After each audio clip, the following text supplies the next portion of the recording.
My mother-in-law dotes on my son but wants to act like I don't exist, so now I'm making sure my child grows up in a world where she doesn't exist either. Posted by you/shoes full of water. I seriously need some advice on how to approach this situation. Long story short, probably not. My husband and I got married quickly and had a baby not long after. I have absolutely no regrets. I love my husband and adore our baby. I have such a wonderful life with them. The problem is my mother-in-law. She 100% has bipolar disorder, borderline personality disorder, or something similar, but she won't seek treatment. Everyone in the family knows something is wrong, but they tiptoe around the issue because she's a ticking time bomb 90% of the time. She disapproved of me from the start, and I don't know why. I like to think I'm nice, people have told me I'm funny, my husband has always adored me, and I did my best to be polite. My husband says she's never liked any of his girlfriends, it's some complex she has about her precious little boy, where no one is ever good enough for him. But he said he didn't care what she thinks because he knows I'm perfect for him, so sweet. She surprised us by showing up to our elopement. We both invited our parents and my sister last minute, and everyone except my mother-in-law was thrilled. She was quiet and scowled the whole time. I didn't let it get me down, though, and I had the most wonderful day. She's a NICU nurse and travels for work since we live in a rural area, so she, thankfully, wasn't around a lot. Whenever she would visit, I would try to extend an olive branch and see if she'd like to hang out and maybe try to connect. I grew up with my grandmother, my mom's mother-in-law, living with us, and she and my mom had such a wonderful relationship. I thought that if I got to know my mother-in-law, maybe we could have that too. Nope, half the time, she had some excuse about being tired, and the other half, she wouldn't even respond. She actually got into the habit of not telling us when she was in town. I brushed it off, I can't force her to be my friend. I know it makes my husband sad that we aren't close, but I can't help that the woman doesn't want me around. I mean, in the 2 years my husband and I have been together, I've seen my mother-in-law 5 times. The big issues started when I got pregnant. My husband and I had been trying, and we were over the moon at the news. We were both so excited and ready to be parents. My parents were overjoyed and have been so supportive and loving the whole way. When we told my mother-in-law, she was awful. We prefaced the visit by telling them we had news to share. She postponed us coming over twice, and when we actually arrived, she was still in her pajamas with unbrushed hair, a minor detail that just ticks me off in hindsight. When we shared the news, she said, "I was dreading that this is what you'd say." Then she proceeded to rant about how we were too young, we're in our 20s and both have good, stable jobs, how we wouldn't enjoy it, and how we wouldn't make it as parents. I was mortified. She looked at me and flat out told me she wished I wasn't pregnant. My husband and I quickly made an excuse to leave. We were both crushed, but we were determined not to let it get to us and to focus on our new, growing family.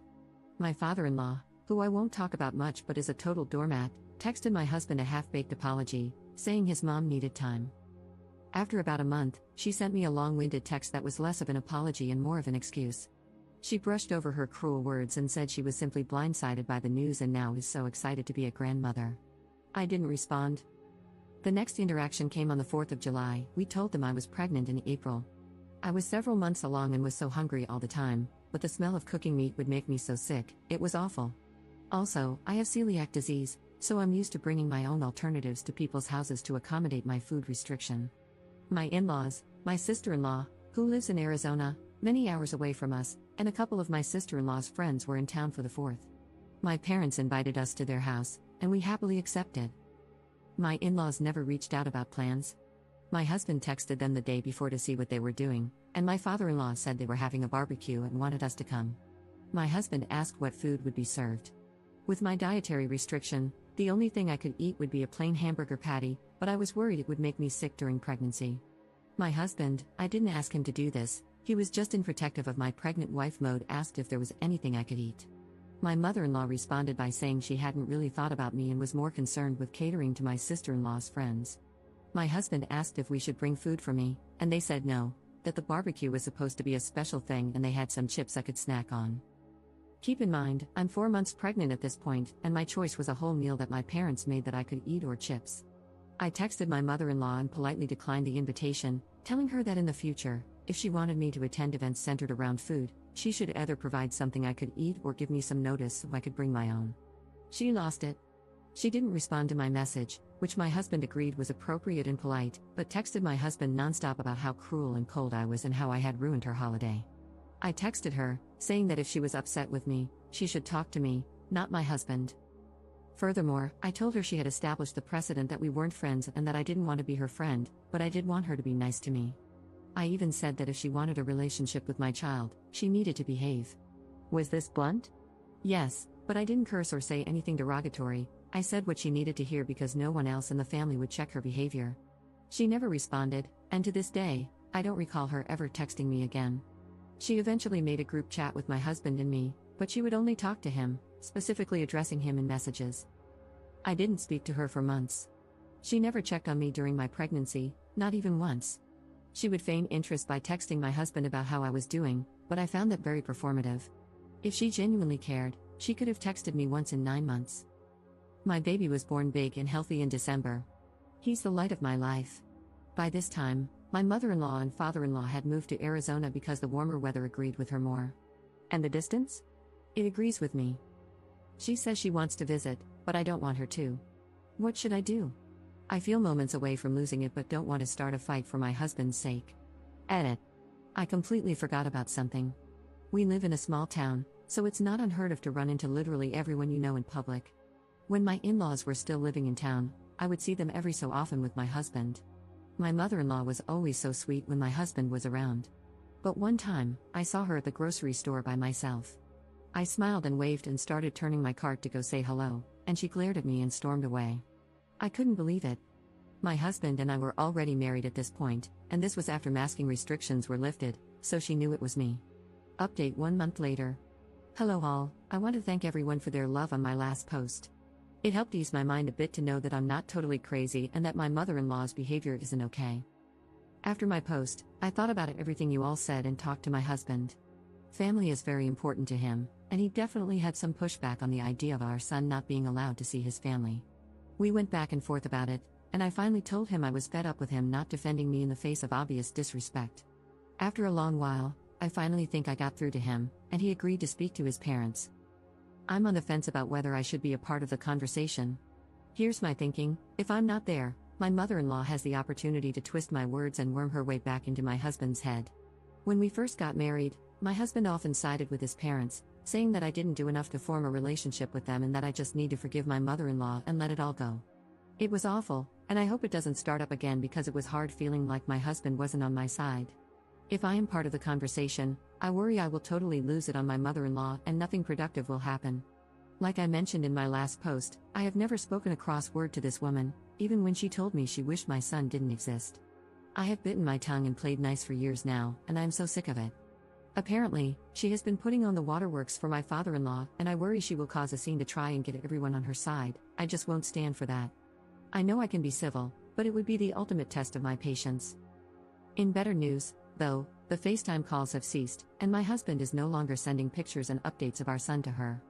He does send them to his sister, the sister-in-law mentioned in the last post, and I don't mind that. She is a total sweetheart, and I really adore her. I don't know if she shows anything to my mother-in-law. I don't even know how much she sees my mother-in-law, honestly. They had a terrible relationship growing up, with my sister-in-law being the scapegoat for my mother-in-law's abuse and my husband being the golden child. She has also said that my mother-in-law and father-in-law fight so often now that they are almost impossible to be around for any length of time, which also doesn't sit well with me. I grew up with a younger sibling who suffered from severe emotional delays, leading to hours of screaming, crying, and violence every day. I'm sure my mother-in-law and father-in-law's fighting isn't so extreme, but it's important to me that my son not be exposed to loud, aggressive behavior when possible.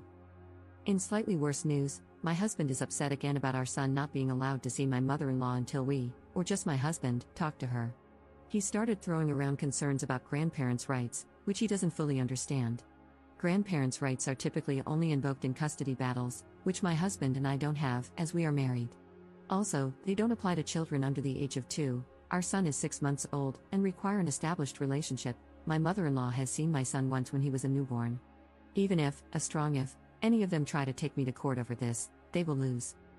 My mother-in-law has a history of abuse, alcoholism, and mistreating me. The relationship with the parents is considered in grandparents' rights cases, aside from the fact that my son is an infant who doesn't know this woman and wouldn't care either way if he didn't see her. For now, at least, the only thing he cares about is milk and chewing on things while he's teething. We got into a bit of an argument last night, where he said he had decided that he wouldn't be keeping his son from his parents. I stood firm on what I was comfortable with. My mother-in-law is not allowed to see my son until my husband talks to her, and she is only allowed supervised visits after that. I spoke with my husband over text this morning. He works 5 to 2, and I work 8 to 5, and let him know that I hope he will stick with our original plan of talking to his mom. I also reminded him that we need to be a team on this, like in all things. I reiterated that we are in this situation because of her and her behavior, not because of anything I did. Another issue is that my husband wants his parents to babysit since my mother-in-law is coming to visit sometime in July, and I'm just not comfortable with it. My mother-in-law has a sordid history of not listening to me. I just don't trust leaving my son with her because I have no way of knowing if she will respect what I ask her to do for him. Furthermore, my son has special needs and is teething. Poor thing is just beside himself most days right now. I have only ever seen my mother-in-law a few times in person. I wouldn't leave my son with an unstable alcoholic whom I had only met a handful of times, especially one who disrespects me. I guess I'm just looking for a bit of reassurance that I'm doing the right thing. I hate rocking the boat, so to speak, and I just want to move past all this. I hate conflict. I just want to figure out if she is in or out of our lives and be done with it. Second update 2 hours later. Thank you for all the replies so far, they're fanning the flames of my righteous fury. Though, I will remain civil. Below is a text I sent my husband. I had too much on my mind to wait until after work. I will update in the comments again when he replies. Our son's name has been replaced with baby. Text to my husband, I've been thinking a lot about the situation with your mom. I keep thinking about how I don't want to cause problems, but I realize that I haven't done anything wrong. I haven't done anything to her. I've never been anything but nice to her. The bottom line is that we had an agreement. Your mother is not allowed to act however she wants toward me. She disrespected me and treated me like an incubator for her grandchild, whom she has no relationship with. And she will not have a relationship with him until she begins to behave differently. Your parents will not be babysitting baby yet. When he was born, you didn't feel comfortable with my parents babysitting until we had seen them around baby for a while, and the same will stand true for your parents. We can consider letting them keep baby after they've had time to get to know him and we see how they interact with him. He's more aware than ever now, and especially with his teething, it's not a good idea to leave him in a strange environment with people he doesn't know. Baby isn't allowed to be with anyone we're not both on board with.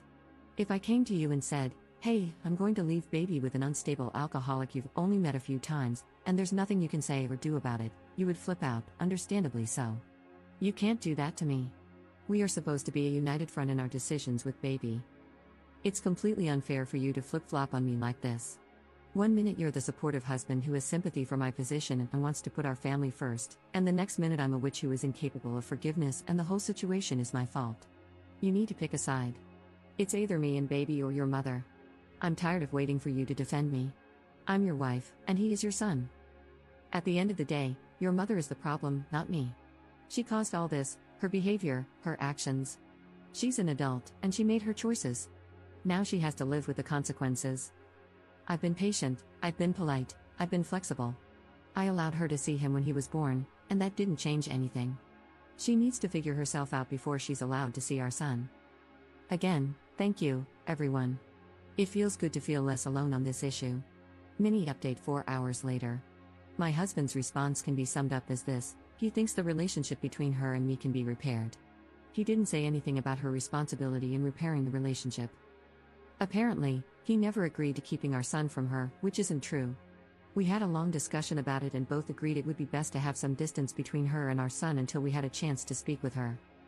My solution of keeping our son from her forever, which isn't true, I told him that if she turns her behavior around, she can see him as long as we're around, is no solution to the problem. Again, he's glossing over everything. He agrees that his dad, never mentioned his mom, won't babysit until we have some time to see him with our son and let our son get to know him. The separation anxiety is kicking in for our baby. That's all that was said. I'm hoping we'll have a conversation tonight. Comment update 1 month 2 weeks later. My husband and I had a long talk, and we're in agreement. My mother-in-law is gone. She's completely cut off.